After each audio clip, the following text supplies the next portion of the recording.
Social മീഡിയയിലൂടെ ഇപ്പോൾ വൈറലാവുന്നത് കേരളത്തിന് പുറത്തുനിന്ന് ഒരു ഹിന്ദു സഹോദരൻ ശിഹാബ് ചോറ്റൂറിനെ കാണാൻ വേണ്ടി കാത്തു നിൽക്കുകയും അദ്ദേഹത്തെ കൈകൊടുത്ത് നമസ്കരിക്കുകയും അദ്ദേഹത്തിനെ സ്വാഗതം ചെയ്യുകയും അദ്ദേഹത്തിനോട് വിശേഷങ്ങൾ തിരക്കുകയും ചെയ്തു. ഇത് വലിയ രീതിയിൽ തന്നെയാണ് സോഷ്യൽ മീഡിയയിലൂടെ വൈറലാവുന്നത്. നമുക്ക് ആ ഹിന്ദു സഹോദരൻ്റെ വാക്കുകളിലേക്ക് പോകാം.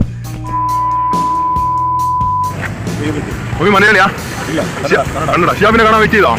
ഷിയാബ് വെയിറ്റ് ചെയ്തതാ? എന്താ പറയാനുള്ളൂ ഷിയാബിനെ പറ്റി? നല്ലത്, one of the great small age ഇപ്പോൾ പോറದು ಲೀಡರ್ ಪುಣ್ಯ നിങ്ങൾക്ക് ഹാൻഡ് ഷേക്ക് ಮಾಡೋದು പുണ്യ വർക്കണം. കൈ പിടിച്ച ഷിയാബിനെ സംസാരിച്ച എന്താ പറഞ്ഞു? ഷിയാബ് എന്താ പറഞ്ഞു? നല്ല രീതിയിൽ ഇപ്പോൾ ഒരു മുട്ടണം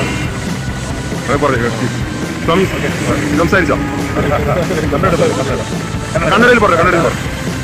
ಅವ್ರಿಗೆ ದೇವರು ಒಳ್ಳೇದು ಮಾಡಲಿ, ಹೋಗಿ ಹೋಗಿ ಒಳ್ಳೆ ರೀತಿಯಲ್ಲಿ ಹೋಗಿ ಬರಲಿ ಅಷ್ಟೇ ನಾವು ಆರಿಸಿದ್ದಷ್ಟೇ. ತುಂಬ all the best. Thank you. എന്തൊക്കെയായാലും ശിഹാബ് ചോറ്റൂർ തന്റെ ലക്ഷ്യസ്ഥാനത്ത് എത്രയും വേഗം എത്തട്ടെ. ആമീൻ ആമീൻ വറഹ്മത്തുള്ളാഹി വബറകാതുഹു.